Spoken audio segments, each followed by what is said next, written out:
Hello hello hello 2024 ব্যাচের শিক্ষার্থীরা, তোমরা কেমন আছো? লাইভটাতে তোমাদের স্বাগতম। তোমরা যারা আমাদের এই কোর্সে যুক্ত আছো, তোমরা নিশ্চয়ই জানো যে আজকে আমাদের লাইভ সেশনে কি হওয়ার কথা। আজকে আমাদের লাইভ সেশনে কিন্তু দুইটা চ্যাপ্টার। কোন কোন চ্যাপ্টার বলো তো? চ্যাপ্টার 4 এবং চ্যাপ্টার 5। এটা হচ্ছে ফার্স্ট পেপার বা ফার্স্ট পার্ট। এইগুলোর ওপর কিছু আলোচনা হওয়ার কথা এবং কিছু ডাউট সলভিংয়ের কথা। তো তোমরা দেখি আমার লাইভ সেশনটাতে মোটামুটি অ্যাটেন্ড করতে পারছো কি না, আমার সাউন্ড বা সব কিছু ঠিকঠাক আছে কি না আমাকে একটু কাইন্ডলি জানাও। আর আমার চেহারা স্রোত ঠিকঠাক মতন দেখতে পাচ্ছ কি না সেটা একটু আমাকে লিখে জানাবা। আচ্ছা, আজকে কিন্তু ফ্রাইডে ছিল, তাই না? আজকে বুয়েট ভর্তি পরীক্ষা হয়ে গেল, মানে মেন পরীক্ষা হয়ে গেল। আসলে একটা জিনিস একটু তুমি চিন্তা করো যে আজকে কিন্তু প্রিলিমিনারির পরে আজকে যে ভর্তি পরীক্ষা হলো, এই ভর্তি পরীক্ষাটা তুমি কিন্তু নেক্সট ইয়ারে তোমারও আসবে, তাই তো? আর 1.5 বছর পর তুমিও কিন্তু একই ফেজে বা একই অবস্থাতে যাবা। অনেক স্বপ্ন, আরও বেশি স্বপ্নে বাস্তবে পূরণ হবে, আবার অনেক স্বপ্ন একদম মাটিতে মিশে যাবে। আসলে ব্যাপারটা কেমন হয় আমি তোমাকে যদি একটু এঁকে দেখাই তাহলে হয়তো তুমি বুঝবে যে এইটা মনে করো তোমার লাইফ, টোটাল লাইফে মনে করলাম যে এটা হচ্ছে তোমার ক্লাস 1। তো ক্লাস 1 থেকে আসলে আমরা যা কিছুই পড়ি এগুলো কিন্তু আমাদের আসলে বেসমেন্ট বা সামনের পড়াশোনা যাতে ঠিকঠাক মতন করা যায় সেটার জন্য একটা সহায়ক মাত্র, তাই না? এবার 1 থেকে মনে করলাম যে এটা হচ্ছে আমাদের ক্লাস 10, এটা আমরা ধরলাম হচ্ছে ক্লাস 10। তো 1 থেকে 10 পর্যন্ত এটাকে আমরা বলবো হচ্ছে মূলত বেসিক। এই জিনিসটা যে যত সূক্ষ্মভাবে শিখবে তার ধৈর্য তত বাড়বে এবং তার কোনো একটা কিছু পড়ার দক্ষতাও তত বেশি পরিমাণ কিন্তু বৃদ্ধি পাবে। এরপরে আসলে এসএসসি লেভেলের পরে, এই যে এখানে তো এসএসসি লেভেলের পরে মনে করে এটাকে আমরা বলি হচ্ছে ইন্টারমিডিয়েট লেভেল বা এইচএসসি লেভেল।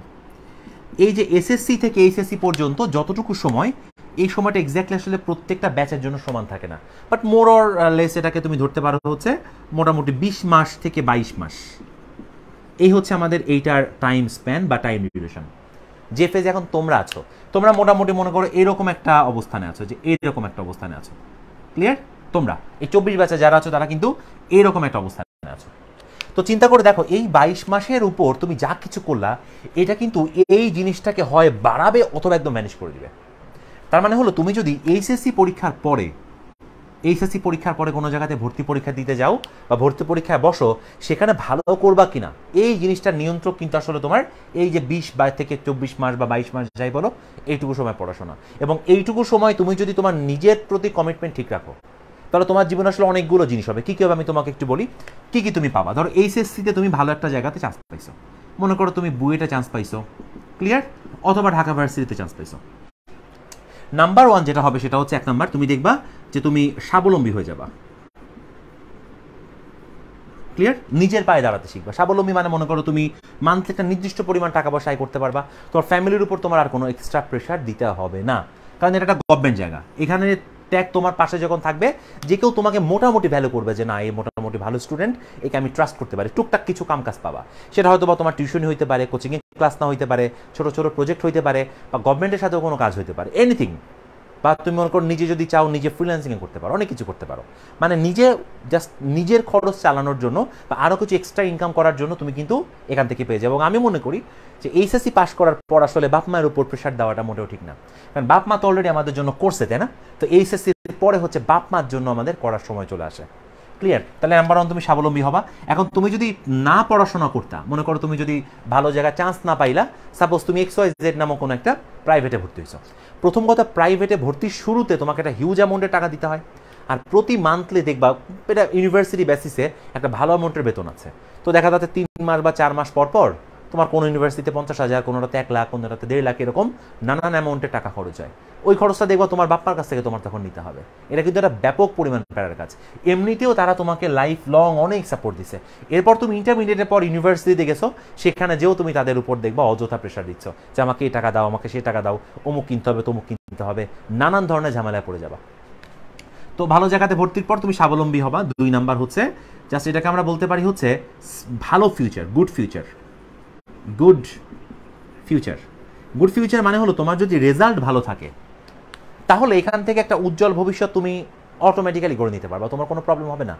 কারণ এইখানকার পরে যে রাস্তা, সেই রাস্তায় চলার জন্য যতটুকু টুলস দরকার সেটা তুমি এখানে অর্জন করছো। এবং আমার এক ভাই, ওনার নাম হচ্ছে সাফায়েত ভাই, আমাকে আমার মানে এলাকার ভাই আর কি, উনি আমাকে বলেছিল যে বলুন তুমি কোন প্লেটে খাবা, এই জিনিসটা তোমার এই যে এসএসসি থেকে এইচএসসি এইটুকু সময়ের উপর নির্ভর করে। আর বলতে পারো যে ভাই প্লেট তো একটা কেনাই যায়। আসলে প্লেট তুমি যদি ওভাবে চিন্তা করো বিষয়টা, যে তোমার যদি একটা ভালো দামি প্লেট কিনতে যাও অনেক টাকা পয়সা লাগে, ওটা তুমি কিনতেই পারো, কিন্তু তোমার ফ্যামিলির পরিবেশ কেমন হবে, তোমার কাছে কেমন অর্থ সম্পদ থাকবে, তুমি কোন পরিবেশে থাকবা, তোমার ফ্যামিলির সবাই কোন পরিবেশে থাকবে, এই জিনিসটার জন্য কি দরকার? টাকা দরকার। আর টাকা ছাড়া পৃথিবীতে তুমি যাই বলো না কেন কিছুই কিন্তু হয় না। সুতরাং তুমি ভালোভাবে যাতে তোমার অর্থবিত্ত আয় করতে পারো, জীবনে একটা ভালো পথে যেতে পারো, সেই জিনিসটাই কিন্তু নির্ধারণ হয় এইটুকু সময়ের মধ্যে। কথাটা বুঝতে পারছি? গুড ফিউচার, আর তারপর তোমার হচ্ছে হিউজ স্কোপ। আর মনে করো যে সেটাকে আমরা কি বলতে পারি, হিউজ জব, মানে তোমার জব টবের কোনো অভাব আসলে এরকম লিখে শেষ করা যাবে না আসলে। ঠিক আছে, এখন তুমি অনেকে কিন্তু আছে আবার জেইএসএসসি বা কোনো একটা জায়গা থেকে গ্র্যাজুয়েশনের পর, এটা মনে করো গ্র্যাজুয়েশনের পর মনে করো অনেক উল্টাপাল্টা হয়ে গেছে, তার লাইফটাই পরে বিগড়ে গেছে। অনেক ধরনের অনেক ক্রাইসিস থাকে, যেমন মনে করো ফ্যামিলি ক্রাইসিস মানে কিরকম, তুমি বিয়ে করছো, সাপোজ একটা মেয়েকে বিয়ে করছো, তুমি সারাদিন রাত 24 ঘন্টা মারামারি করো বসে বসে, বা তার সাথে নানান ধরনের ঝই ঝামেলা লাগে, তখন দেখবো তোমার ব্রেন আসলে কোনো ঠিক মতন কাজ করতে পারবে না। সুতরাং একটা সুস্থ স্বাভাবিক পরিবেশের মধ্যে তুমি যদি সামনের দিকে চলতে পারো, তখন দেখবা তোমার লাইফে বেশ ভালো ভালো অপরচুনিটি থাকবে। বাট তোমাদের এগুলো তো পরের বিষয়। এখনকার তোমার কাজ কি? এখনকার তোমার কাজ হচ্ছে নিজের প্রতি নিজে কমিটেড হওয়া। নিজের প্রতি নিজে কমিটেড হওয়াটা কিন্তু খুব সামান্য একটা বিষয়। কেমন সামান্য বিষয়? ধরো তুমি তোমার ডেইলি রুটিনের 6 থেকে 8 ঘন্টা, এতটুকু কাজ তো খুব একটা বেশি ডিফিকাল্ট না। ফোনের উপর আসলে খুব বেশি পরিমাণ এডিক্টেড না হওয়া, যেমন তুমি ক্লাসটা তো ফোনেই করছো, ভালো কাজে ফোন বা ল্যাপটপকে ব্যবহার করা, একটা নির্দিষ্ট পরিমাণ সময় ঘুমানো, সেটা তুমি মনে করো 7 থেকে 8 ঘন্টা ডেইলি ঘুমাচ্ছ। তোমার যদি কলেজ থাকে, কলেজে ঠিকঠাক মতন যাওয়া, রুটিন ওয়াইজ পড়াশোনা করা, এই বিষয়গুলো কিন্তু গদবাঁধা কথা। সো তুমি এই কথাগুলো যদি ভালো করে লাইফে মেনটেন করে প্রতিদিন কাজে লাগাতে পারো, তাহলে তোমার কিন্তু পরবর্তী জীবনের জন্য এই ঘটনাগুলো ঘটাতে আর কোনো সমস্যা হবে না। এই যে আজকে আমাকে প্রচুর স্টুডেন্ট মেসেজ দিছে, তাদের পরীক্ষা অনেক ভালো হয়েছে, আবার একটা গ্রুপ দিচ্ছে তাদের পরীক্ষা ভালো হয়নি, হয়তো বা সে বুঝতেছে তার চান্স হবে না। তাহলে এই যে দুইটা জিনিস, কথাটা বুঝো, এখান থেকে আসতেছিল এসে এই যে 2 ভাগে ভাগ হয়ে গেল, কিন্তু এই যে ভাগ, এই ভাগটা হচ্ছে তোমার গুড কোয়ালিটি, এই ভাগটা হচ্ছে ব্যাড কোয়ালিটি। ব্যাড কোয়ালিটি বলে আসলে ভুল হবে, মানে এরা মনে করো বুয়েটে চান্স পাবে, আর এরা মনে করো কোনো জায়গাতে চান্স পাবে না। তাহলে যারা বুয়েটে চান্স পেলো, কথাটা বুঝো, তোমারই ফ্রেন্ড, তুমি পাশাপাশি বসে ক্লাস করতা, তোমার একজনের রোল নাম্বার 14 আর একজনের রোল নাম্বার 15, এই 15 রোল নাম্বার চলে গেছে বুয়েটে, আর 14 রোল নাম্বার চলে গেছে কোনো জায়গাতে, চান্স পায় নাই। তাহলে এই 2 বন্ধু যখন কিছুদিন পর এক অন্যের সাথে দেখা হবে, তখন দেখবা তারা কেমন যেন একটু শাই ফিল করতেছে, এ ওর কাছে শাই ফিল করতেছে, এ ওর কাছে শাই ফিল করতেছে, এরকম একটা ঘটনা তৈরি হবে। সুতরাং এগুলো যাতে না হোক সেটা আমরা চাই। এই বাংলাদেশে আমার যত হাজার হাজার স্টুডেন্ট আছে, লক্ষ স্টুডেন্ট আছে, আমি চাই তোমরা যেন এই বিষয়টা এখন থেকে অনুভব করতে পারো। কারণ তুমি একটা সময় যে অনুভব করে আসলে কোনো লাভ নাই। তুমি মনে করো এই সময় যে অনুভব করলে যে আরে আমার এইখানকে ভালো করে পড়া উচিত ছিল, তো এইখানে যে অনুভব করলা, ওইখানে যে বুঝলা, তো কোনো লাভ আছে? একজনের পা কেটে গেছে, পা কেটে 2 ভাগে ভাগ হয়ে গেছে, তারপরে বুঝছে যায় আর আমার ওখানে যাওয়াটাই ঠিক হয় নাই, পাটা তাহলে কাটতো না, তো ওই আফসোস করে তখন আর কোনো খুব একটা লাভ হয় না। সুতরাং আমরা যেহেতু মোটামুটি বুদ্ধিমান, একটা প্রবাদ আছে জানো মনে হয়, যারা বুদ্ধিমান তারা হচ্ছে দেখে দেখে শিখে, আর যারা বোকা তারা ঠেকে ঠেকে শিখে। তো ঠেকে ঠেকে মানে কি, তুমি বললা যে ঠিক আছে এই যে ভাইয়া যে কথাগুলো বলতেছে এই কথাগুলো সত্য কিনা আমি জানি না, তো দেখি না আমি 3টা মিনিট লাইফটা ফাঁকিবাজি করে দেখি, পরে যা হয় দেখা যাবে না। তো পরে তো তুমি এটাকে ব্যাক করতে পারবা না। যেমন তুমি এখন অনেক কিছু আছে কিন্তু ছোটবেলার ঘটনা যেগুলো তুমি রিগ্রেট করো, যে মনে হয় যে না আজ থেকে 10 বছর আগে যদি আমি এই কাজটা না করতাম আজকে হয়তো এটা এমন মনে হইতো। তো সেই জিনিসটা তো আমাদের ব্যাকওয়ার্ড দিকে টাইমকে নেওয়ার কোনো সুযোগ নাই। তোমরা জানো কিনা জানি না, যে তোমরা পড়বা সামনে রিলেটিভিটি যখন আমি পড়াবো তখন দেখবা যে আমরা টাইম ট্রাভেল করে ফিউচারে যেতে পারি, কিন্তু আমরা পাস্টে যেতে পারি না। পাস্ট হচ্ছে আমাদের জন্য একমাত্র ট্রুথ, যেটা হইছে, যেটা ঘটে গেছে। সো তোমার লাইফে তুমি যা যা কিছু আগে করছো ওটা তোমার জন্য একদম অবধারিত ট্রুথ, এইটাকে তুমি কোনোভাবে চেস করতে পারবা না। সুতরাং তোমার দায়িত্ব ফিউচারে যা হবে এইটাকে যেন তুমি নিয়ন্ত্রণ করতে পারো। এবং এই কোর্সে যে যত শত স্টুডেন্ট ভর্তি আছো, ঠিক আছে, আমি চাইবো যে তোমরা যেন মোটামুটি যেখানে পরীক্ষা দিবা সেইখানে যেন চান্স পাও, এরকমভাবে নিজেকে তৈরি করতে হবে। আজ থেকে 1.5 বছর পর যখন আমাকে নক দিবা, এই কনফিডেন্সে নক দিবা যে হ্যাঁ ভাই আমি অমুক জায়গাতে ভালো জায়গাতে চান্স পাইছি, আপনার সাথে আমি মিট করতে চাই, আপনার সাথে আমি ছবি তুলতে চাই, সেটা পরবর্তী বিষয়। কিন্তু তুমি এখন থেকে যদি ফাঁকিবাজি করতে থাকো তাহলে কিন্তু কোনো লাভ হবে না। এবং ওই যে বললাম যে তুমি যেদিন এটা বুঝবা তখন আসলে লেট হয়ে যাবে। এবং আসলে দেখো এই যে একজন লিখছে যে ফিজিক্স কিভাবে পড়বো, আসলে ব্যাপারটা কি, ফিজিক্স কেমিস্ট্রি ম্যাথ বায়োলজি যাই বলো না কেন, physics chemistry math biology Bangla ICT এগুলো সব একই রকম জিনিস, কিন্তু এগুলোর মধ্যে তোমার এখন কোনো খুব একটা ডিফারেন্স নাই। বাংলা আছে, ইংরেজি আছে, তারপর আইসিটি আছে। আসলে আমি কখনোই তোমাকে বলবো না যে তুমি যে কোনো একটা বিষয় নিয়ে পড়ে থাকো। যেমন ধরো তোমার কাছে ম্যাথ করতে ভালো লাগে, তুমি দিনভর বসে বসে বসে বসে ম্যাথ করতেছো, এইটা তো তোমার প্রজেক্ট আছে। তোমার ফিজিক্স পড়তে ভালো লাগে, দিনভর বসে বসে ফিজিক্স পড়তেছো। তুমি ডাক্তার হইতে চাও, দিনভর বসে বসে বায়োলজি পড়তেছো। ব্যাপারটা এমন না। তোমার আগে দরকার হচ্ছে এইচএসসিতে একটা বেস্ট রেজাল্ট, একদম বেস্ট রেজাল্ট। তুমি টার্গেট রাখবা যে আমার যেন ফিজিক্স কেমিস্ট্রি ম্যাথ সব কিছু দিয়ে 96% মতন নাম্বার থাকে। আরে বাবা ভয় পাইও না, 96% টার্গেট করলেই না তুমি 92-93% নাম্বার পাবা। তুমি পাইলা না, কেউ না কেউ তো পাবে। তুমি মনে করে পাও নাই, বাট কেউ না কেউ পাবে দেখবে, এবং তোমার ওই স্থানটা অন্য কেউ দখল করে ফেলছে। আর একটা জিনিস কি জানো, এটা প্রকৃতির একটা নিয়ম। প্রকৃতি কোনো জায়গাতে শূন্যতা রাখে না, প্রকৃতি সবসময় কোনো না কোনো শূন্যতা ভরে দেয়। যেমন ধরো আমি একটা জিনিস তোমাকে বলি, সাপোজ তোমার খুব কাছের একজন বন্ধু, সে তোমাকে চিট করে চলে গেছে, তোমার এই বন্ধুত্বের জায়গাটা ফাঁকা থাকবে না। তুমি দেখবা কোনো না কোনোভাবে জীবনে কেউ না কেউ তোমার প্রতি ওই সাক্ষ্যতা বা ওই বন্ধুত্বটা তোমাকে দিবে, যদি তুমি সত্যি লয়াল থাকো তবে।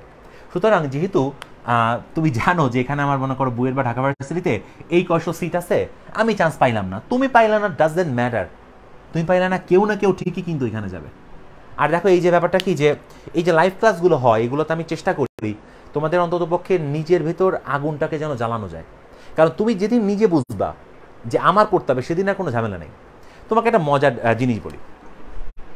মজার জিনিসটা হচ্ছে যে একটা শিশু যখন জন্ম নেয়, তো তোমাদের বাসায় নিশ্চয়ই বাচ্চা কাচ্চা আছে, তো তার বয়স মনে করো 1 বছর 2 বছর হওয়া পর্যন্ত সে কিন্তু ওই বিছানার উপর, ফ্লোরের উপর, বিভিন্ন জায়গাতে বাথরুম করে, হিসু করে, নানান কিছু করে, তাই না? কারণ সে আসলে জানে না, সে বুঝেই না যে এই জিনিসটা আমার, যেমন আমরা আমাদের বড় মানুষ আমাদের যখন আসে তখন আমরা বুঝি, আমরা তখন বাথরুমে যাই। কিন্তু একটা ছোট মানুষ কিন্তু বোঝে না। ছোট মানুষ ও যেখানে সেখানে দরকার ও করে দেয়, মানে ওর কোনো নিয়ন্ত্রণ নাই। বাট ও যেদিন বুঝবে যে না আমার এখানে আসলে ইস্যু করা যাবে না, আমার ইস্যু করতে বাথরুমে যেতে হবে, ও একবার কিন্তু জিনিসটা জাস্ট তাকে বুঝতে হবে, একবার। তারপর আর ফার্দার কখনোই ফ্লোরে বা বিছানাতে ইস্যু করবে না। তুমি খেয়াল করে দেখবা, একবার তাকে শুধু বোঝাইতে হবে যে বাবু এখানে না, তুমি এখানে ইস্যু করবা, বা তুমি এখানে বাথরুম না, তুমি ওইখানে যে বাথরুম করো, শুধুমাত্র একবার তাকে বোঝাতে। বাট এই জিনিসটা হতে হতে কোনো বাচ্চার জন্য 3 বছর লাগে, কারোর জন্য 4 বছর লাগে, কারোর জন্য 8 বছর লাগে। বাট তোমাকে একবার বুঝতে হবে যে আমার কোন বিষয়টা প্রয়োজন। কথাটা বুঝছো? তুমি যেদিন বুঝবা সেদিন এভরিথিং উইল বি ওকে।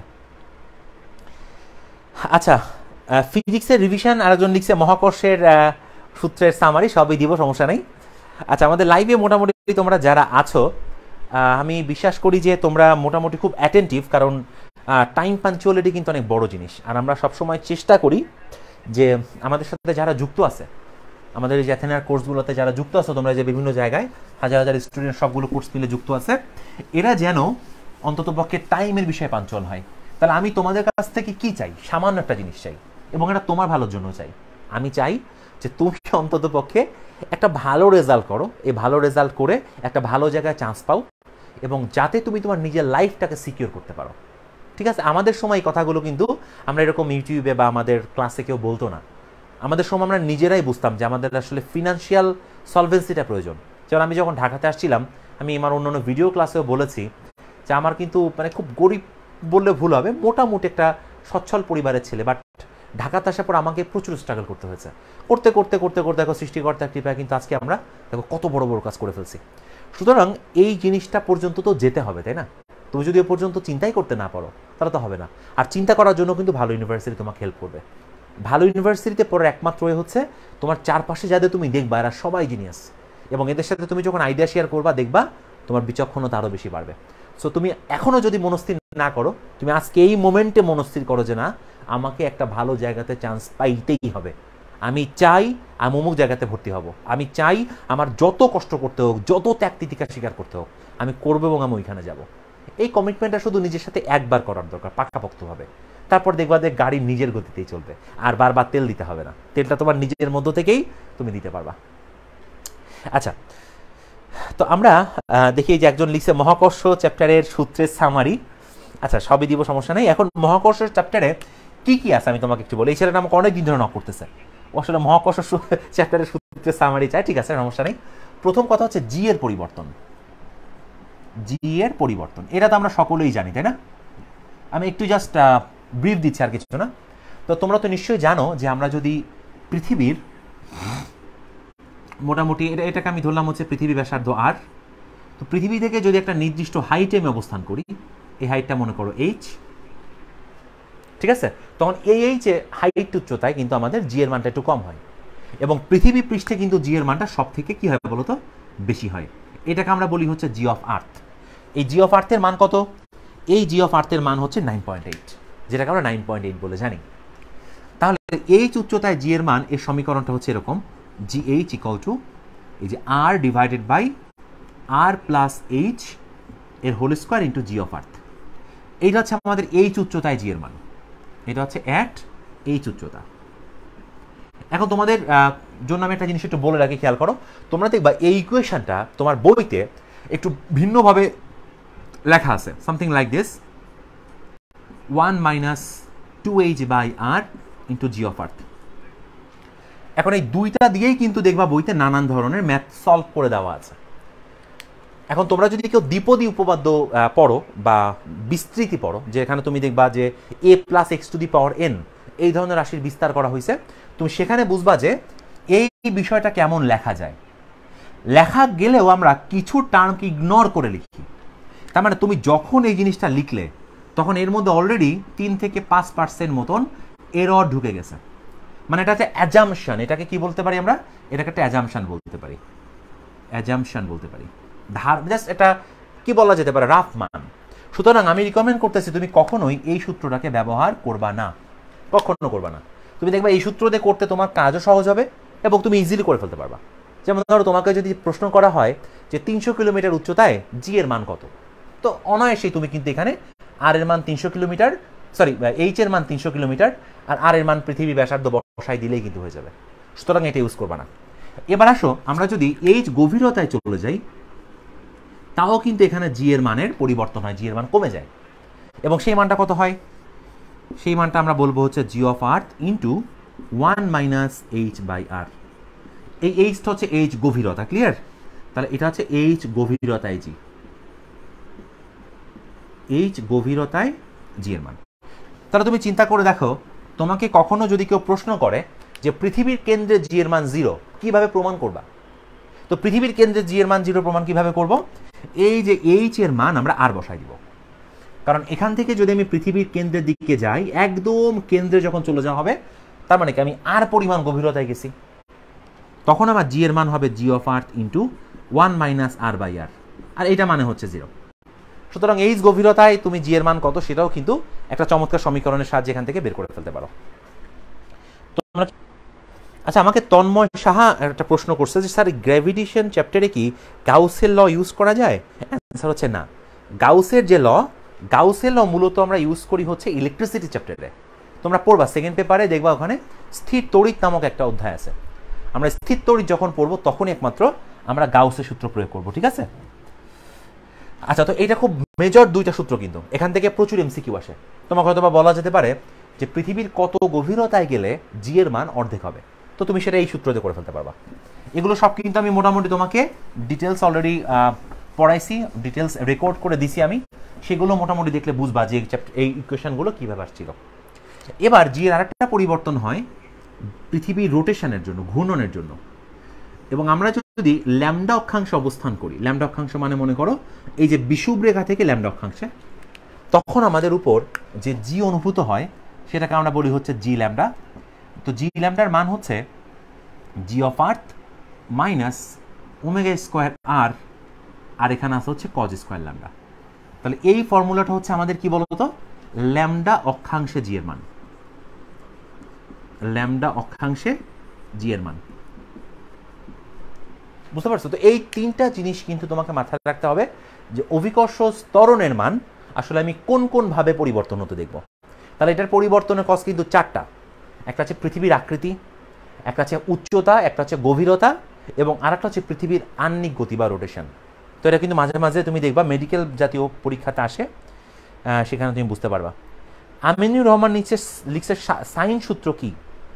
আচ্ছা সাইন সূত্র এটা তো আমি পড়াইছিলাম মনে হয়। সাইন সূত্র মানে হচ্ছে এই জিনিসটা যে কোনো একটা ত্রিভুজের, এটা যদি আমি ধরলাম যে এবিসি ত্রিভুজ, তাহলে এই এ কোণের বিপরীত বাহু হচ্ছে স্মল এ, বি কোণের বিপরীত বাহু হচ্ছে স্মল বি, সি কোণের বিপরীত বাহু হচ্ছে স্মল সি।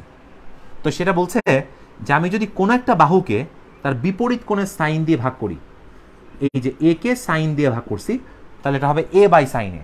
এই মানটা যা হবে, আমি যদি বি বাহু চিন্তা করতাম, এই বি কে যদি আমি সাইন বি দিয়ে ভাগ করি, আমি সেম রেজাল্ট পাবো, মানে বি বাহু বাই সাইন অফ বিপরীত কোণ। সেমভাবে যদি আমি সি বাহু নেই এবং একে যদি আমি সাইন সি দিয়ে ভাগ করি, আমি একই রেজাল্ট পাবো। এইটাকে বলা হয় সাইন সূত্র। এইটা তো ভেক্টর চ্যাপ্টারে কাজে লাগে বেশি। আমার মনে হয় আমিনুর রহমান, তুমি যে প্রশ্নটা করছো, তুমি সম্ভবত ভেক্টরে কোনো ক্লাসই করো নাই। ভেক্টরের ক্লাসগুলো না করার জন্য তোমার কাছে এটা অন্যান্য মনে হয়েছে। এটা কিন্তু ভেক্টর চ্যাপ্টারে একদম সম্ভবত তৃতীয় ক্লাসে বা চতুর্থ ক্লাসে আমি দেখাই দিচ্ছি এগুলা, ঠিক আছে? সো তুমি ভেক্টর চ্যাপ্টার করলে এটার অ্যাপ্লিকেশন বা কিভাবে এটা করতে হয় এটা তুমি দেখতে পাবা। ভেক্টরের সেকেন্ড ক্লাসে অথবা 3 নম্বর ক্লাসে এটা করানো আছে। আমি তোমাকে রিকোয়েস্ট করবো তুমি সেটা দেখো, দেখলে বুঝতে পারবা। আচ্ছা এবার আমরা আসি হচ্ছে মোটামুটি জি এর পরিবর্তন তো দেখলাম। এবার আমরা আসি হচ্ছে তোমার স্যাটেলাইট নিয়ে। যেমন ধরো তোমাকে যদি প্রশ্ন করা হয় যে পৃথিবীর চারপাশে, এই যে পৃথিবীর চারপাশে কোন একটা স্যাটেলাইট মনে করো ঘুরছে এভাবে, এই যে এই চিত্রটায় মনে করো ঘুরতেছে, আর এই যে হচ্ছে পৃথিবীর ব্যাসার্ধ হুইচ ইজ আর্থ। তাহলে এখানে যে বস্তুটা ঘুরতেছে বলো তো তার বেগের সমীকরণ কি? কৃত্রিম উপগ্রহের বেগ। এই বেগের সমীকরণ হচ্ছে রুট ওভার এই যে GM by R plus H. এইটা হচ্ছে আমাদের কৃত্রিম উপগ্রহের বেগ। এম মানে হলো এই বস্তুটার ভর, এই যে এইটার ভর হচ্ছে এম, বুঝেছ? সুতরাং এটাকে আমরা বলবো হচ্ছে কৃত্রিম উপগ্রহের বেগ, কৃত্রিম উপগ্রহের বেগ। এবার এই বস্তুটা একটা পর্যায়কালও কিন্তু আছে, মানে সে কতক্ষণ পর পর এখান থেকে ঘুরে আবার এখানে ব্যাক করে, এটাকে আমরা বলি তার পর্যায়কাল। তাহলে পর্যায়কালের সূত্র হচ্ছে এরকম যে আর প্লাস এইচ এর cube equal to GM by 4 pi square into T square. Clear? এইটাকে আমরা বলি হচ্ছে পর্যায়কালের সূত্র। মানে তোমাকে এগুলো একটু খেয়াল করবে, এগুলো যখন বসাবা মানগুলো কিন্তু বড় বড়, তাহলে ক্যালকুলেশন করার সময় 10 টু দি পাওয়ারটা খুব ভালো করে বসাতে হবে কিন্তু। যেমন ধরো তাহলে পৃথিবীর ভর হচ্ছে 6 into 10 to the power 24 KG, আর পৃথিবীর ব্যাসার্ধ হচ্ছে 6400 কিলোমিটার। তাহলে এই মানগুলো তো অনেক বড় বড়। এখন কিলোমিটার আছে বলো তুমি কিন্তু খবরদার আবার কিলোমিটার বসাও না, এটাকে তুমি 1000 দিয়ে গুণ করে মিটারে কনভার্ট করে বসাবা। এবং উচ্চতাও তাই, যেমন উচ্চতা মনে করে বলে দেওয়া হয়েছে সাপোজ 36,000 কিলোমিটার। তাহলে এত কিলোমিটার মানে কি? এত কিলোমিটার মানে হচ্ছে 36,000 into 10 to the power 3 metre. এই বিষয়গুলো কিন্তু খেয়াল করতে হবে। মানে এখানে যাবতীয় যত কিছু আছে সব কিছুকে তোমার এম কে এস এককে নিতে হবে। দূরত্ব হবে হচ্ছে মিটারে, সময় হবে হচ্ছে সেকেন্ডে। বুঝতে পারছো? তো এটা ছিল হচ্ছে কৃত্রিম উপগ্রহের বিষয়। আচ্ছা তন্ময় শাহ লিখছে যে কেপলারের সেকেন্ড ল থেকে আর্থের ম্যাক্সিমাম ভেলোসিটি এবং মিনিমাম ভেলোসিটি বের করাটা বুঝিয়ে দেন। আচ্ছা এখানে মূল যে ঘটনাটা দাঁড়ায় সেটা হচ্ছে একটু খেয়াল করে দেখো। আমরা এতটুকু মোটামুটি জানি যে এটা আমি মনে করলাম সূর্য, সূর্যকে কেন্দ্র করে যখন পৃথিবী প্রদক্ষিণ করে এভাবে এই যে, তখন এই কক্ষপথটা খানিকটা দেখতে এরকম উপবৃত্তাকার, খানিকটা মোরলেস এই যে এরকম। এই উপবৃত্তাকার কক্ষপথের একটা উপকেন্দ্রে থাকে হচ্ছে সূর্য, মানে সহজ কথায় ঠিক মাঝখানে না থেকে একটু সরে থাকে। বুঝেছ? তাহলে তুমি চিন্তা করো তো পৃথিবী যদি এখানে থাকে বা এখানে থাকে বা এখানে থাকে, তাহলে আমাদের এইটুকু দূরত্বকে আমরা তখন বলবো হচ্ছে আর প্লাস এইচ, বা পৃথিবী যদি এখানে থাকে তখন এইটুকুকে আমরা বলবো হচ্ছে আর প্লাস এইচ। বুঝতেছ? তাহলে এটাকে আমরা বলছি হচ্ছে আর্থ। তো এই দূরত্বটাকে আমি ধরলাম হচ্ছে R1, এইটাকে আমি ধরলাম হচ্ছে R2। তাহলে কোন আরটা বলো তো ছোট? এটা ছোট না? এই জন্য এই পয়েন্টের একটা নাম আছে, এই পয়েন্টকে বলা হয় হচ্ছে অনুসুর। ক্লিয়ার? আর এই পয়েন্টটাকে বলা হয় অপসুর। তাহলে তুমি চিন্তা করো পৃথিবী এইভাবে ঘুরতেছে মনে করো, তাহলে এই ইকুয়েশনটির দিকে তাকাও তো একটু ভালো করে।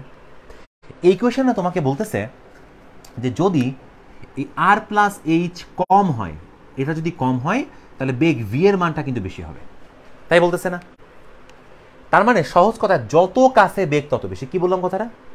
আমি বললাম হচ্ছে যত কাছে বেগ তত বেশি। অর্থাৎ পৃথিবী সূর্যের চারপাশে যখন প্রদক্ষিণ করে তখন সে একই স্পিডে প্রদক্ষিণ করে না। সে যখন ঘোরে তখন দেখা যায় এটা যেহেতু কাছে, তাহলে এখানে তার বেগ অনেক বেশি হয়, কাছে হলে বেগ বেশি হবে। এই বেগটাকে আমি নাম দিলাম v1। আর এটা যেহেতু দূরে, এখানে তার বেগের মানটা তুলনামূলক কম হয়, এই বেগটাকে আমি নাম দিলাম হচ্ছে v2। এবং এই বস্তুটা যখন ঘোরে, মানে সহজ কথায় পৃথিবী যখন ঘোরে, পৃথিবীর কৌণিক ভরবেগের কোনো পরিবর্তন হয় না। তো কৌণিক ভরবেগের মান কত হয়? কৌণিক ভরবেগের মান হয় mvr। এটা আমরা কিন্তু চ্যাপ্টার 4-এ পড়েছি, তাই না? ভর, বেগ এবং দূরত্ব, এই তিনটা জিনিস গুণ করলে আমরা পাই হচ্ছে কৌণিক ভরবেগ। তাহলে পৃথিবীর ভর এখানেও যা এখানেও তাই। তার মানে দেখো ভি এবং আর এর গুণফলটা কিন্তু সেম থাকবে। দ্যাট মিনস আমরা বলবো হচ্ছে এই পজিশনের জন্য v1 ইন্টু r1 যা হবে, এই পজিশনের জন্য আমাদের এই v2 ইন্টু r2 এর মানটাও তাই হবে। অর্থাৎ এই পয়েন্টেও বেগ এবং আর এর গুণফল যা, এই পয়েন্টেও বেগ এবং আর এর গুণফল তাই। এবং এটা কিন্তু খুব গুরুত্বপূর্ণ একটা এমসিকিউ। তোমাকে প্রশ্ন করা হবে যে সূর্যের চারপাশে যখন পৃথিবী প্রদক্ষিণ করে তখন কোন জিনিসটি ধ্রুব থাকে? অ্যান্সার হচ্ছে কৌণিক ভরবেগ। অ্যান্সার হচ্ছে কৌণিক ভরবেগ। কৌণিক ভরবেগের কোনো পরিবর্তন হয় না, কৌণিক ভরবেগ সবসময় ধ্রুবক থাকে। তো তন্ময়, আমি আশা করি তুমি তোমার প্রশ্নের অ্যান্সার পেয়েছো। তুমি আমাকে প্রশ্ন করেছিলে যে সূর্যের চারপাশে যে পৃথিবী ঘুরছে, এই ঘূর্ণনের ফলে আসলে বেগের পরিবর্তনটা কিভাবে হয়। আমি আশা করি তোমাকে সেটা বোঝাতে সক্ষম হয়েছি। আচ্ছা, তোমরা তোমাদের প্রশ্নগুলো এভাবে একটু আমাকে লিখো, তাহলে আমি হয়তো এক্সপ্লেন করতে সুবিধা হবে। এখন আমরা গ্র্যাভিটি চ্যাপ্টারে তো এই অংশটা দেখলাম। এবার আর একটা বিষয় রয়েছে, সেটা হচ্ছে মুক্তিবেগ আর এইচ উচ্চতায় বস্তুকে তুলতে কাজ। ক্লিয়ার? এটা কিন্তু একটা ইন্টারেস্টিং জিনিস, একটু লক্ষ্য করো। ধরো, খেয়াল করবা, ধরো এই হচ্ছে আমাদের পৃথিবী, এটার ব্যাসার্ধ আমি ধরে নিচ্ছি হচ্ছে আর। তাহলে সহজ কথায় এখান থেকে কোনো বস্তুকে আমি যদি একটা নির্দিষ্ট উচ্চতা পর্যন্ত তুলতে চাই, ধরো আমি এখানে তুলতে চাই, এই উচ্চতাকে আমি বললাম হচ্ছে এইচ। তাহলে তোমাকে যদি কেউ প্রশ্ন করে যে এম ভরের কোনো বস্তুকে এইচ উচ্চতা তুলতে কাজ কত, কি বললাম? এম ভরের কোনো বস্তুকে এইচ উচ্চতা নিতে কাজ কত, উচ্চতা তুলতে কাজ কত? তো এইটা কিন্তু সরাসরি আমরা অ্যান্সার জানি, এটা হচ্ছে mgh। কিন্তু এই mgh ইউজ করার কিছু রেস্ট্রিকশন বা কিছু নিয়ম কানুন আছে। নিয়ম কানুনগুলো হচ্ছে এই যে তুমি যখন h ইন্টু mg ইউজ করবা তখন তোমাকে মনে রাখতে হবে h অনেক কম হতে হবে, যেটা তোমরা কাজ ক্ষমতা শক্তি চ্যাপ্টারে দেখেছো। যেমন কাজ ক্ষমতা শক্তি চ্যাপ্টারে পাম্প দিয়ে মনে করো আমরা ছাদে পানি উঠাই, বা কোন একজন লোক মনে করো মাথার মধ্যে বোঝা নিয়ে আটতে আটতে আটতে আটতে সিঁড়ি বেয়ে উপরের দিকে উঠলো, বা কোনো একটা পেন্ডুলাম মনে করো দুলতেছে। এই বিষয়গুলো আমরা আসলে চিন্তা করার সময় সরাসরি mgh ইউজ করি, কারণ সেক্ষেত্রে এইচ এর মান কত হয়? এইচ এর মান হয়তো বা তোমার 5 মিটার বা মনে করো 100 মিটার এরকম হয়। তো এই মানগুলো কিন্তু অনেক কম। কিন্তু তোমাকে যদি প্রশ্ন বলা হতো এরকম যে এইচ এর মান হচ্ছে 7000 কিলোমিটার, তো 7000 কিলোমিটার যদি এইচ উচ্চতা হয়, যে তুমি কোনো একটা বস্তুকে পৃথিবী পৃষ্ঠ থেকে 7000 কিলোমিটার উপরে নিয়ে যাবা, তখন তুমি যদি বলো যে আমি এখন mgh ইউজ করে বের করবো, তাহলে কিন্তু হবে না। কারণ কি? কারণ হচ্ছে যে এই 7000 কিলোমিটার উচ্চতায় নিলে এই জি এর মানের পরিবর্তন হয়ে যাবে। পৃথিবী পৃষ্ঠে জি এর যে মান ছিল, এখানে আসার পর কিন্তু জি এর মানটা অনেক কমে যাবে। এর ফলে জি এর মান তুমি যদি শুধুমাত্র 9.8 বসাও, তাহলে তুমি আসলে ঠিকভাবে অ্যান্সার দিতে পারলে না। তো সেই ক্ষেত্রে আমাদের সমীকরণটা একটু ভিন্ন। আমরা এখানে একটু মনে রাখবো যে এইচ অনেক বেশি হলে, এইচ যদি অনেক বেশি হয় তাহলে ডাব্লিউ এর মান হবে হচ্ছে, কথাটা খেয়াল করো, জিএমএম ইন্টু জিএমএম মানে হচ্ছে কি? জি মানে তো বুঝতেছো অভিকর্ষ ধ্রুবক বা মহাকর্ষীয় ধ্রুবক, আর ক্যাপিটাল এম মানে হচ্ছে পৃথিবীর ভর, আর স্মল এম মানে হচ্ছে ওই বস্তুর ভর। তো জিএমএম থাকবে, আর এখানে থাকবে হচ্ছে 1/r মাইনাস এখানে থাকবে হচ্ছে 1/, এই যে r প্লাস এইচ। ক্লিয়ার? এই ইকুয়েশনটা দেখবা ডেরিভেশন করে দেওয়া আছে যে কিভাবে এটা আসছে। সো এইটার অ্যাপ্লিকেশন কোথায়, এটা আমরা কোথায় ইউজ করব? ধরো তোমাকে আমি বললাম খুব সিম্পল একটা জিনিস, সাপোজ 4.6 টনের ভর বা ভরের কোনো রকেট 10,000 কিলোমিটার উচ্চতায় নিতে কত শক্তি ব্যয় হবে? কত শক্তি ব্যয় হবে? ধরো এই প্রশ্নটা তোমাকে করেছে। তাহলে এখন এইখানে তুমি দেখো 4.6 টন মানে তো বুঝতেছো 4,600 কেজি, কোনো সমস্যা নেই। তো এম এর মান জানো, জি এর মান জানো, এইচও জানো, এইচ হচ্ছে 10,000 কিলোমিটার। বাট তুমি খবরদার কিন্তু এটা ট্রাই করবা না, বিকজ এইচ এর মান 10,000 কিলোমিটার, অনেক বড়, অনেক বড়। ক্লিয়ার? সুতরাং জি চেঞ্জ হবে, ফলে তোমাকে এই সমীকরণ ইউজ করতে হবে। তাহলে আমাদের মানটা কত হবে? ডাব্লিউ এর মানটা হবে দেখো জি এম এম, তাহলে জি এর মান হচ্ছে 6.673 10 টু দি পাওয়ার -11। ক্যাপিটাল এর মান হচ্ছে পৃথিবীর ভর। পৃথিবীর ভর আমরা জানি 6 × 10 টু দি পাওয়ার 24 কেজি। আর স্মল এর মানে হচ্ছে আমি যাকে তুলতেছি তার ভর, হুইচ ইজ 4.6 টন। তাহলে 4.6 টন মানে কত? 4,600 কেজি গুণ, এইবার হচ্ছে 1/r, তাহলে আর মানে 6,400 কিলোমিটার, একে মিটারে নিতে হবে, এই যে নিছি, মাইনাস 1/r প্লাস এইচ, তো আর মানে 6,400 আর এইচ মানে 10,000, এর সাথে আমি গুণ করব 10 টু দি পাওয়ার 3। এই হচ্ছে আমাদের টোটাল এক্সপ্রেশন। তো এই জিনিসটা ক্যালকুলেট করার সময় তোমাকে খুব ঠান্ডা মাথায় ক্যালকুলেশনে মান বসাতে হবে, কিন্তু তুমি একবারে ডিরেক্টলি বের করতে পারো, কিন্তু খেয়াল রাখবা যে কোনোভাবে যেন পাওয়ার মিস্টেক না হয়। তারপর একটু দেখি ট্রাই করে কত হয়।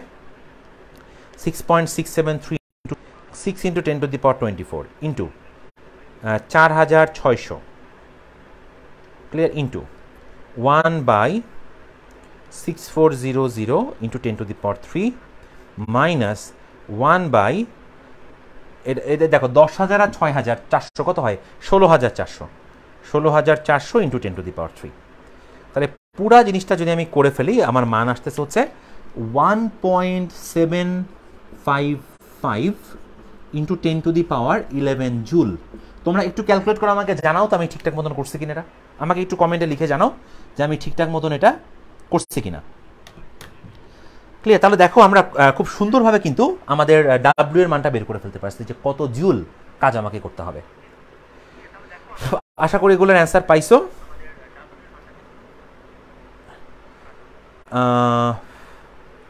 আচ্ছা, সূচি লিখছে যে স্যার প্রণাম, আচ্ছা আগের ফর্মুলাতে আর একটা এম কেন ছিল না? স্যার সূচি আমি তোমার প্রশ্নে না বুঝতে পারিনি।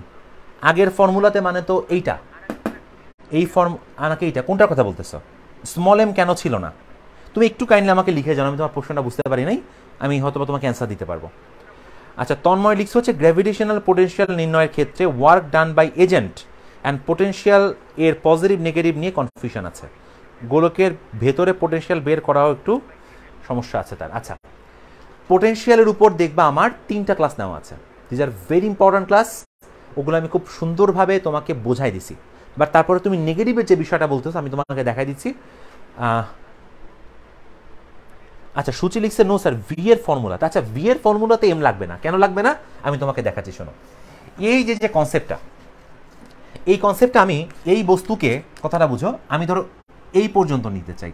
এখন ভাই 10,000 কিলোমিটার পথ তুমি কি দড়ি দিয়ে বস্তুকে টানতে টানতে তুলতে পারবা? অ্যান্সার হচ্ছে না। তাহলে কি করতে হবে? আমাদের বস্তুকে হচ্ছে নিক্ষেপ করতে হবে রকেটের মতন। তাহলে যখন আমরা নিক্ষেপ করব, কথাটা বুঝো, এই নিক্ষেপ বেগ মনে করলাম ভি, তখন এই বস্তুতে আমরা কিন্তু একটা গতিশক্তি দিলাম, সেই গতিশক্তি হচ্ছে 1/2 mv²। এই গতিশক্তিটা হচ্ছে এই কাজের সমান। তখনই আমি বলবো যে বস্তুটা হ্যাঁ আমাদের এই পজিশন থেকে এই পজিশন পর্যন্ত উঠে যাবে। কথাটা কি বোঝা গেল? তাহলে এখান থেকে আমি যদি তাকে ভি বেগে নিক্ষেপ করি, তখন তার মধ্যে গতিশক্তি আসবে হচ্ছে 1/2 mv²। এই শক্তিটাকে আমি তখন বলবো হলো G M M into 1/r minus 1/r plus H. এটা মানে কি বলতো? আবার বলতেছি, আমি তাকে নিক্ষেপ করছিলাম, তখন তাকে আমি একটা গতিশক্তি দিছি, সেই গতিশক্তির ফলে বস্তুটা এখান থেকে আস্তে আস্তে এইচ পরিমাণ উচ্চতায় চলে গেছে। তাহলে এখন দেখো আমাদের এখান থেকে তখন তুমি দেখবা যে স্মল এম বাদ যাবে। তার মানে এই ক্ষেত্রে আমি বস্তুর ভর কত সেটা বিবেচনার বিষয় নয়। সুতরাং তুমি এখান থেকে ভি স্কোয়ারের মান বের করতে পারবা, যেটা হবে 2gm into 1/r minus 1/r plus H. তাহলে এইটা কখন ইউজ করবা তুমি? যদি কখনো তোমাকে বলে দেওয়া মানে বলে দিয়ে জিজ্ঞাসা করে যে এই যে 10,000 কিলোমিটার তুলতে তাকে কত বেগে নিক্ষেপ করতে হবে, তখন তুমি এই সমীকরণ ইউজ করতে পারো। তাহলে এইটার কাজকে আমি একটা ইকুয়েশন লিখে দিই। ধরো বললাম যে 10,000 কিলোমিটার তুলতে কত বেগে নিক্ষেপ করতে হবে, নিক্ষেপ করতে হবে, তখন তুমি এই সমীকরণটা ইউজ করবা। বুঝতে পেরেছো? এবার শোনো, আরেকটা বিষয় আছে যার নাম হচ্ছে মুক্তিবেগ। তাহলে মুক্তিবেগ মানে হলো আমি এমন একটা বেগে তাকে ছুড়বো যার ফলে বস্তুটা আসলে অসীমে চলে যাবে, মানে সে কখনো আর ব্যাক করবে না, অসীমে চলে যাবে। তাহলে কোনো বস্তুকে যদি অসীমে দিতে হয় তখন আমার যে বেগ প্রয়োজন সেটিকে আমরা বলবো হচ্ছে মুক্তিবেগ। কথাটা কি বুঝতেছি? তাহলে মুক্তিবেগের জন্য দেখো এইচ এর মান কত? ইনফিনিটি। তাহলে 1/ইনফিনিটি, ইনফিনিটির সাথে কিছু যোগ করা মানে কিন্তু সেটা ইনফিনিটি হবে। মানে কি দেখো, এখানে ভি স্কোয়ারের মান তখন তুমি লিখতে পারবা 2gm into 1/r minus 1/r plus infinity. এখন ইনফিনিটি মানে হচ্ছে সাগর, তো সাগরের সাথে তুমি এক বালতি পানি ঢালছো, কি হবে? সাগরই থাকবে। তাহলে ইনফিনিটি প্লাস সামথিং মানে কি বলো তো? ইনফিনিটি প্লাস সামথিং মানে হচ্ছে ইনফিনিটি। শোনো, তোমরা অনেকে আসো ইনফিনিটিকে ইনফিনিটিভ উচ্চারণ করো, খবরদার ইনফিনিটিভ উচ্চারণ করবো না কিন্তু। এরা হচ্ছে ইনফিনিটি, ইনফিনিটি বাংলা হচ্ছে অসীম, ইনফিনিটিভ না। মনে থাকবে কি বললাম? ইনফিনিটি। তাহলে 1/ইনফিনিটি এইটা মানে হচ্ছে 0, কারণ 1কে যদি অসীম পরিমাণ ভাগে ভাগ করে ফেলি এটা টেন্ডস টু 0 হয়ে যাবে। সুতরাং এইটা আসলে আমরা সিম্পলি বলে দিতে পারি যে এটা হচ্ছে আসলে 0, এটা বাদ। তাহলে বাদ গেলে দেখো আমাদের কাছে কি থাকবে, আমরা ডান পাশের এটা একটু মুছে ফেলে আমাদের কাছে থাকবে হচ্ছে এই যে এটুকু বাদ দিই, আমাদের কাছে তখন থাকবে হচ্ছে V square equal to 2gm divided by r। Okay, তাহলে এই ভি কে আমরা তখন বলবো হচ্ছে মুক্তিবেগ বা এসকেপ ভেলোসিটি। এর ইকুয়েশন হচ্ছে যেরকম √2gm/r। বুঝতে পারছি? তাহলে দেখো এটাকে আরেকটা ভাবে তুমি লিখতে পারো, সেটা হচ্ছে দেখো √2, এখানে তো জিএম আছে, নিচে একটা আর আছে, তাই না? তাহলে তুমি ওপরে একটা আর দিয়ে গুণ করো, নিচেও একটা আর দিয়ে গুণ করো, এরকম। কি বললাম কথাটা? gm/r তোমাদের কাছে আসেই, এই যে 2gm/r। এখন আমি ওপরে একটা আর দিয়ে গুণ করলাম, তাহলে নিচেও একটা আর দিয়ে গুণ করতে হবে। এই আর এবং এই আর গুণফল কত হবে? আর স্কোয়ার হবে। তাহলে আমাদের এইটা বাদ যাওয়ার পর এখানে থাকবে শুধু স্কোয়ার। এটা কেন করলাম? মূল কারণ হচ্ছে এই যে gm/r² নামক যে রাশিটা তুমি দেখতে পাচ্ছ, এই gm/r² তুমি কিন্তু বলতে পারো অভিকর্ষ ত্বরণ বা স্মল জি। বুঝেছো? সুতরাং এই সমীকরণটাকে আমরা আরো একটা ভাবে লিখতে পারি, সেটি হচ্ছে 2 ইন্টু স্মল জি ইন্টু আর। তাহলে মুক্তিবেগের কয়টা সমীকরণ আছে? 2টা। তাহলে মুক্তিবেগের একটা সমীকরণ হচ্ছে দেখো 2gm/r, এইটা একটা সমীকরণ, অথবা √2 ইন্টু স্মল জি ইন্টু আর। এই দুইটা সমীকরণই আসলে আমাদের কোনো বস্তুর মুক্তিবেগ নির্দেশ করে। আর এটা কিন্তু প্রত্যেকটা গ্রহের জন্য আলাদা, কারণ প্রত্যেকটা গ্রহের জি আলাদা আর প্রত্যেকটা গ্রহের জন্য ব্যাসার্ধ আলাদা। পৃথিবীর জন্য যদি জি এর মান বসানো হয় 9.8 আর আর এর মান যদি বসানো হয় 6,400 কিলোমিটার, অবশ্যই মিটারে প্রকাশ করে, তখন এই মানটা কত হয়? 11.2। মানে এরকম দাঁড়ায় √2 ইন্টু জি হচ্ছে 9.8 আর আর হচ্ছে 6,400 কিলোমিটার, এই যে মিটারে দিছি, তখন এই মানটা হবে 11,200 মিটার পার সেকেন্ড, অথবা এটাকে আমরা শর্টলি বলি 11.2 কিলোমিটার পার সেকেন্ড। বুঝেছ? তো এটা হচ্ছে আমাদের মুক্তিবেগের ঘটনা। আচ্ছা, মাহিন একটা প্রশ্ন লিখছে, আর থেকে এমন এক অবস্থা বের করা যায় না মহাকর্ষ বল শূন্য। মাহিন কি বলছে? আর্থ থেকে এমন এক অবস্থা বের করা যায় না যেখানে মহাকর্ষ বল শূন্য, আর এটা কিভাবে বের করব? স্যার আমার প্রশ্নের অ্যান্সার দেন। আচ্ছা, তন্ময় স্যার লিখছে ডেন্সিটি দিয়ে ইকুয়েশন এসকেপ ভেলোসিটি। হ্যাঁ, তুমি ডেন্সিটি দিয়েও বের করতে পারো। এই যে যেখানে তোমার gm/r আছে, তো এখানে তুমি ঘনত্ব আনতে পারো। ঠিক আছে, ঘনত্ব কিভাবে আনতে পারো? এই যে মনে করো এটা কি, আমি দেখি একটু ট্রাই করে দেখি তোমার ঘনত্বের ইকুয়েশনটা কেমন দাঁড়াবে। তো ওইটা কাজে লাগে খুব কম, এই জন্য আমি সাথে ওটা দেখাই নাই। যেমন ভি এসকেপ এর মান হচ্ছে √2gm/r। তাহলে তুমি উপরে আর স্কোয়ার দিয়ে গুণ করো, নিচে আর স্কোয়ার দিয়ে গুণ করো, তাহলে আর কিউব হয়ে যাবে। কথাটা বুঝো। আর এখানে দিবা হচ্ছে 4/3π, উপরেও দিবা 4/3π। জাস্ট আমি ব্যালেন্স করলাম, আর কিছু না। 4/3π আর কিউব মানে হচ্ছে মূলত আয়তন নির্দেশ করে। তাহলে খেয়াল করে দেখো আমাদের কি থাকতেছে, √, এই যে এই জিনিসটা কিন্তু আমাদের আয়তন, এই যে এইটুকু হচ্ছে আয়তন, ক্লিয়ার? আর এটা হচ্ছে ভর। তাহলে ভরকে যদি আয়তন দিয়ে ভাগ করা হয় কি হয়? ঘনত্ব হয়। তাহলে আমাদের বিষয়টা তখন দাঁড়াবে হচ্ছে 2g, এটা হবে হচ্ছে রো, এখানে আছে আর স্কোয়ার, আর এখানে আছে 4/3π। ক্লিয়ার? তাহলে এই 2 গুণ 4 কত হয়? 4 দুগুণে 8। সুতরাং আমাদের ইকুয়েশনটা তখন দাঁড়াবে হচ্ছে √4 দুগুণে 8/3, ক্লিয়ার, পাই জি রো আর স্কোয়ার, সামথিং এরকম কিছু একটা সমীকরণ আসে যদি আমি ঠিকঠাক মতন লিখে থাকি। তবে দেখি gm/r, তাহলে gm, আর এখানে আছে আর স্কোয়ার নিচে উপরে আর নিচে নিচে স্কোয়ার, তাহলে কিউব, 4/3 উপরে আর নিচে সেম আছে, হ্যাঁ এরকম সমীকরণ আসবে। এখন এইটা আসলে অত বেশি কাজে লাগে না, এবং আমি তোমাদের এনকারেজ করতেছি এইটা আসলে পারতপক্ষে ইউজ না করার জন্য। বাট যদি কোনো প্রশ্নে কোথাও তোমাকে বলে দেয় যে কোনো গ্রহের জন্য ঘনত্ব এত এবং ব্যাসার্ধ এত, তখন তুমি এই সমীকরণ ইউজ করে বের করতে পারো। ঠিক আছে, যেমন ধরো তোমাকে আমি বললাম যে এ গ্রহে ঘনত্ব, কথাটা বুঝো, ঘনত্ব রো ইকুয়াল টু ধরো 6800 kg/m3 ও ব্যাসার্ধ 4000 কিলোমিটার, মুক্তিবেগ কত? তো এই প্রশ্নটা যদি তোমাকে দেয় তখন তুমি এটা অবশ্যই ইউজ করতে পারো হচ্ছে এই যে ঘনত্বের যে ফর্মুলাটা দেখলাম, এই ফর্মুলাটা। ঠিক আছে, দেখি এটা আমরা মান বের করে দেখি কত হয়। এটা হবে হচ্ছে √8/3πg, রো দেওয়া আছে হচ্ছে 6800, আর আর স্কোয়ার দেওয়া আছে হচ্ছে আমাকে 4000 কিলোমিটার। এই যে কিলোমিটারকে মিটার নিলাম, তার স্কোয়ার আছে, বুঝেছ? তো দেখি এটা কত আসতেছে। √8/3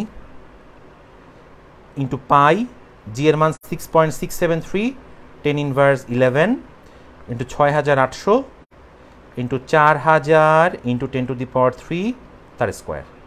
তো মানটা আসতেছে তোমার 7.798 কিলোমিটার/সেকেন্ড, বুঝেছো? তাহলে এই যে ঘনত্বের যে প্রশ্নটা, সেটাও তুমি কিন্তু পরীক্ষাতে পেতে পারো, আর এটা খুব কম আসে, বাট তুমি জেনে রাখলা যে কিভাবে করতে হয়।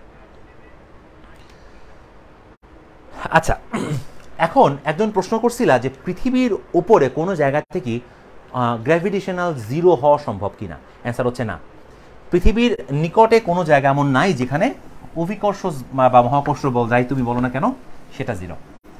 আসলে এই জিরো বলটা আসে একাধিক গ্রহের লব্ধি থেকে। যেমন একটা সহজ এক্সাম্পল দেই, মনে করো এটা হচ্ছে পৃথিবী, এটা মনে করো আর্থ, ক্লিয়ার?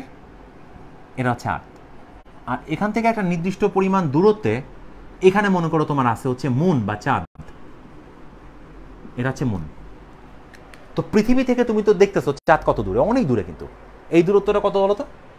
3,84,000 কিলোমিটার, অনেক দূরত্ব কিন্তু, 3,84,000 কিলোমিটার। তাহলে এরকম একটা জায়গা হয়তো বা থাকতে পারে, যেমন ধরো এখানে তুমি একটা বস্তুকে রাখছো, এই বস্তুটার ভর হচ্ছে স্মল এম, তো এই বস্তুকে পৃথিবীও টানবে, আবার চাঁদও কিন্তু টানবে, তাই না? তাহলে আমি এই আর্থের ভরকে বললাম হচ্ছে এম অফ আর্থ, আর মুনের ভরকে আমি বললাম হচ্ছে এম অফ মুন, আর এটা কোন একটা বস্তু। তাহলে এই বস্তুকে দেখো, চাঁদ টানতেছে হচ্ছে এইদিকে, এইদিকে, এই বলটাকে আমি বলতেছি হচ্ছে এফ অফ মুন, আর এই সেম বস্তুকে পৃথিবী টানতেছে মনে করো এই বরাবর এইদিকে, এটাকে আমি বললাম হচ্ছে force by earth, F by earth. এখন চিন্তা করো তো, এই দুইটা বল যদি সমান হয়ে যায়, তখনই আমি এখানে কিন্তু একটা নিউট্রাল পয়েন্ট বা একটা নিরপেক্ষ বিন্দু পাবো। এটা একটা নিরপেক্ষ বিন্দু হবে। তাহলে নিরপেক্ষ বিন্দু কথাটা মানেই বোঝাচ্ছে যে ওই বিন্দুতে, কথাটা বুঝো, ওই বিন্দুতে নিট কোনো অভিকর্ষ বলকে কেউ ফিল করবে না। এবং সেটার কন্ডিশন হচ্ছে এটা যে পৃথিবী যে পরিমাণ বলে তাকে টানতেছে, চাঁদও তাকে ওই একই পরিমাণ বলে টানতেছে। তাহলে এই পয়েন্টটা যদি পৃথিবী থেকে এক্স পরিমাণ দূরত্বে হয়, আর পৃথিবী থেকে মনে করলাম চাঁদের দূরত্ব হচ্ছে ডি, তাহলে বাকি দূরত্বটা কত হবে? ডি মাইনাস এক্স, তাই তো? এইটা তুমি নির্ণয় করতে পারো যে এই পয়েন্টটা কোথায় অবস্থিত। কিভাবে? পৃথিবীর সাথে এই বস্তুর আকর্ষণ বল হবে হচ্ছে G M M by X square, আর এই এমটা হচ্ছে পৃথিবীর ভর, এম অফ আর্থ, আর এর সাথে চাঁদের আকর্ষণ বল হবে হচ্ছে G M of moon into M by D minus X এর হোল স্কোয়ার। এবং মজা জিনিসটা দেখো, উভয় পাশ থেকে এই জিএম বাদ যাবে। তাহলে আমাদের এখানে ইকুয়েশনটা থাকবে হচ্ছে এমন, এই M of earth by M of moon equal to X by D minus X এর হোল স্কোয়ার। এখান থেকে তুমি এক্স বের করতে পারো, কারণ তোমাকে কেমন ধরনের ডাটা বলে দিবে জানো? তোমাকে ধরো আমি বলে দিলাম যে চাঁদের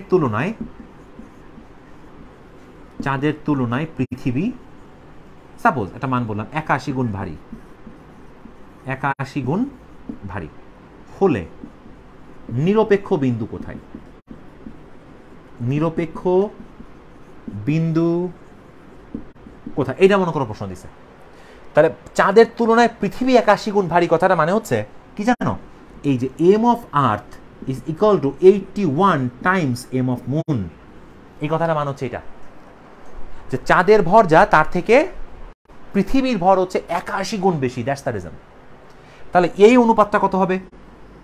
এই অনুপাতটা হবে হচ্ছে 81 বা 81। তাহলে তুমি এইটাকে যদি 81 বলো, আর এখানে থাকবে হচ্ছে X by D minus X এর হোল স্কোয়ার।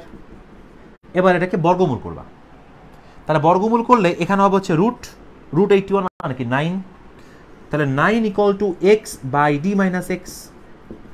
সো দেখো এটা হচ্ছে 9d minus 9x equal to X, ফলে এক্স এর মান হবে 9d divided by 10, 9d divided by 10, এই হবে হচ্ছে এক্স এর মান। আর ডি এর মান কত বলো তো? বলছিলাম এই যে 3,84,000 কিলোমিটার। তাহলে এইরকম একটা অবস্থান তুমি কিন্তু বের করে ফেলতে পারবা ডি এর মান এটা বসায়, যে এক্স কিন্তু পৃথিবী থেকে, যে পৃথিবী থেকে এত দূরে আমাদের নিট মহাকর্ষ বল কত হবে? 0 হবে। কথাটা কি ক্লিয়ার? তো এই ধরনের প্রশ্ন তুমি পাইতে পারো।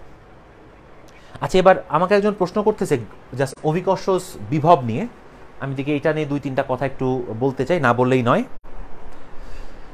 আমাদের সব ঠিকঠাক মতন চলতেছে, লাইভ সেশন, হ্যাঁ সবাই আছে অলরেডি। এখন আজকে কয় তারিখ? আজকে হচ্ছে 10 তারিখ, বুঝতে পারছো? 10 তারিখ। কালকে তো বিশাল বৃষ্টি হয়ে গেল না? কালকে অনেক বৃষ্টি হয়েছে। আচ্ছা, তোমরা ঠিকঠাক মতন কি দেখতে পাচ্ছ বা কোনো কিছু কি বুঝতে অসুবিধা হচ্ছে? কমেন্টে কিন্তু জানাবা। আর এই লাইভ ক্লাসগুলোর মেন উদ্দেশ্যই কিন্তু যাতে তোমার প্রবলেম যেগুলা, সেই প্রবলেমগুলো যেন আমি সলভ করতে পারি। তো এটা পূর্ব শর্ত হচ্ছে তুমি অবশ্যই আগে থেকে চ্যাপ্টারটা পড়ে নিবা, কারণ চ্যাপ্টারটা না পড়ে নিলে কিন্তু সমস্যা বের করতে পারবে না।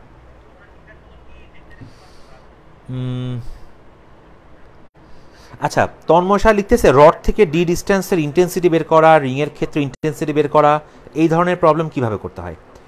তো তন্ময় শাহ, তুমি ওই আমি বললাম না যে পোটেনশিয়ালের উপর এই যে ফাঁপা গোলকের ভেতরে বিভব, নিডেড গোলকের ভেতরে বিভব, এই ধরনের কিছু ক্লাস আমি দিছি অলরেডি, কারণ ওগুলো তো অনেক লম্বা লম্বা ডেরিভেশন মেনলি, আর ইকুয়েশনের লাস্টে তো বসালে ম্যাথ হয়ে যাবে। তুমি ওইগুলোকে দেখো, ওখানে সবই দেওয়া আছে। ওগুলো দেখার পর যেগুলো বুঝবা না সেগুলো তুমি আমাকে আমার মেসেঞ্জারে নক করো, আমি তোমাকে রিপ্লাই দিয়ে দিব, অসুবিধা নেই। আর আমার মেসেঞ্জারটা মূলত আমি নিজেই রিপ্লাই দিই, এখানে আমি আর কাউকে নিয়োগ করি নাই, কারণ হচ্ছে এখানে স্টুডেন্টদের অনেক ধরনের প্রবলেম বা অনেক ইস্যু নিয়ে থাকে, সেগুলো আমি হ্যান্ডেল করি।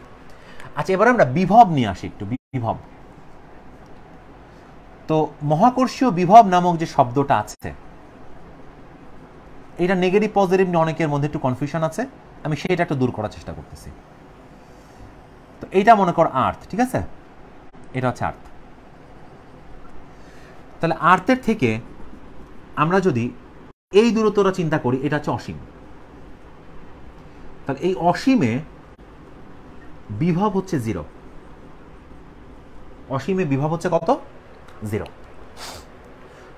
তাহলে বিভবের ডেফিনেশনটা হচ্ছে এই কথাটা খেয়াল করো যে এই ইনফিনিটি দূরত্ব থেকে কোনো একটা বস্তুকে, ধরলাম এই বস্তুটার ভর হচ্ছে m, কোনো একটা বস্তুকে যদি আমি এরকম একটা বিন্দুতে আনতে চাই,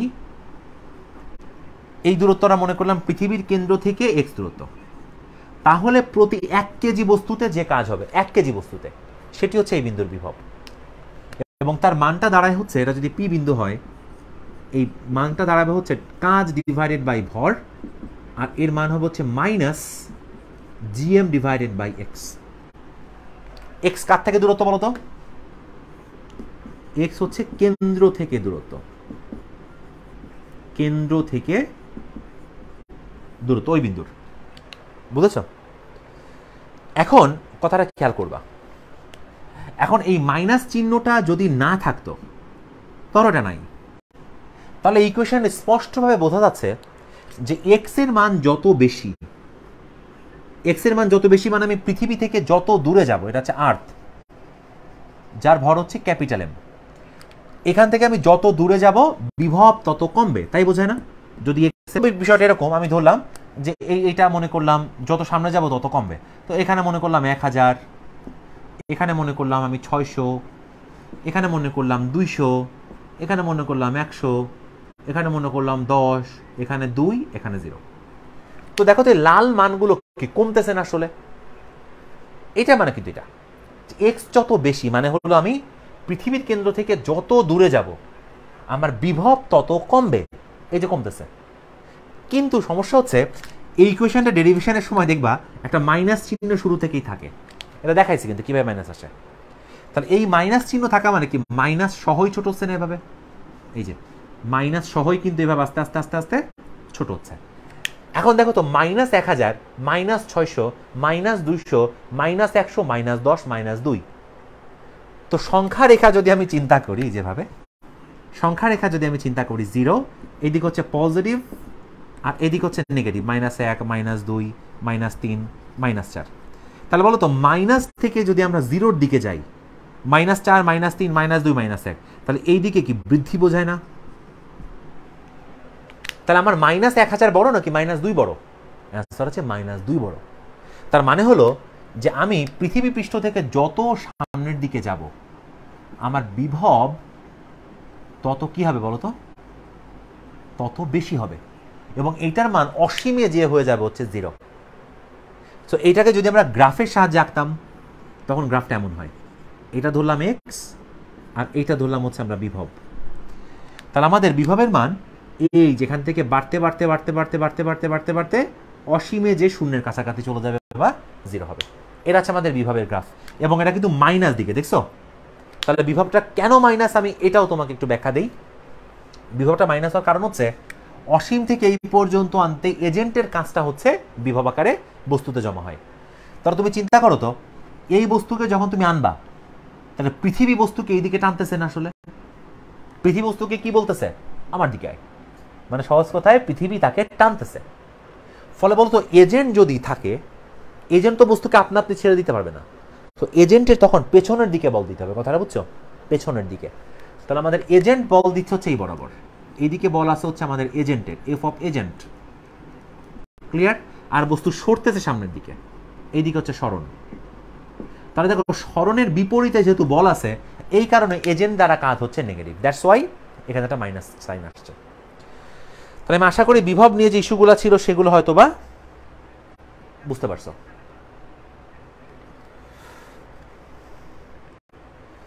আচ্ছা, এবার আমাদের আরো হয়তো বা কয়েকটা প্রশ্ন আসছে। এম ভরের একটা এম ভরের বস্তুকে কেটে এম এবং এম মাইনাস এম ভরের বস্তুতে রূপান্তর করা হলো, এম বাই এম এর অনুপাত কত হলে এদের মধ্যকার মহাকর্ষ বল সর্বাধিক হবে? এটাও যে তোমার ম্যাক্সিমাম মিনিমাম মান দিয়ে করতে হবে, মানে দুইটার মধ্যে তুমি ফোর্স বের করে তারপর ডিফারেন্সিয়েশন করবা, ডিফারেন্সিয়েশন করে ম্যাক্সিমার জন্য বসাই দিবা হচ্ছে 0, তাহলে এটা হয়ে যাবে। তন্মশা বলছে নেগেটিভ সাইন কি বাইন্ডিং এনার্জি নির্দেশ করে কিনা? অ্যান্সার হচ্ছে রাইট। এখানে নেগেটিভ সাইনটা মূলত প্রকাশ করে যে আমাদের এই সিস্টেমে এই বস্তুগুলো হচ্ছে আবদ্ধ আছে, ক্লিয়ার? তো এই ছিল আমাদের মোটামুটি গ্র্যাভিটি চ্যাপ্টারের যে বিষয়গুলো ছিল তাই। আমি আশা করি মোটামুটি এগুলো পারা যাবে করতে সামনে। আচ্ছা, আমরা আরও কিছু ম্যাথ করবো সামনে, বুঝছো? এই লাইভগুলো আমরা আরও নিব। আমি যে স্মার্ট বোর্ডে তো খুব দ্রুত ইনস্টল করলে আমি হয়তো তোমাকে একসাথে অনেকগুলো ম্যাথ করাই দিতে পারবো, সমস্যা নেই। আর তোমরা যেটা করবা আমি তোমাকে বলি শোনো, আমি কিন্তু এখন রেগুলার প্রতি উইকেই তোমাদের ক্লাস নিচ্ছি লাইভে। সমস্ত ক্লাস দেওয়া আছে, অলরেডি রেকর্ড করা, আমার রিসেন্ট রেকর্ডিং দেওয়া আছে। বাট লাইভগুলোর মেন পারপাস থাকে যে তোমাদের যে ছোট ছোট সমস্যাগুলো থাকে এগুলো যেন আমি কিছু হেল্প করতে পারি, বুঝতে পারছো? আর এটা বেটার হয় যে তোমরা যদি মনে করো নেক্সট লাইভ ক্লাসটা হয়তো আমি ফ্রাইডেতে নিব, তো লাইভ ক্লাসের আগে তোমরা যে চ্যাপ্টারের উপর লাইভ ক্লাস হবে সেই চ্যাপ্টারটা নিয়ে যদি একটু পড়াশোনা করে তোমরা প্রশ্নগুলো তো আমাকে আগে থেকে দিয়ে রাখো, তাহলে আমি হয়তো বা সেগুলো তোমাদের দ্রুততার সাথে সলভ করে দিতে পারি। তো নেক্সট চ্যাপ্টার থেকে মোটামুটি তোমরা এটা টার্গেট করবা। আর আজকের লাইভটা মোটামুটি এখানে রাখতে হচ্ছে, আমার আবার সেকেন্ড পেপারে লাইভ ক্লাস আছে। তো তোমরা রেগুলার অবশ্যই লাইভ ক্লাসটা করবা, ঠিক আছে? আর আমি যে বিষয়গুলো বললাম এগুলো অবশ্যই খাতাতে যেন নোট ডাউন করা থাকে। ভালো থেকো সকলে, আবার পরের ক্লাসে দেখা হবে। টাটা।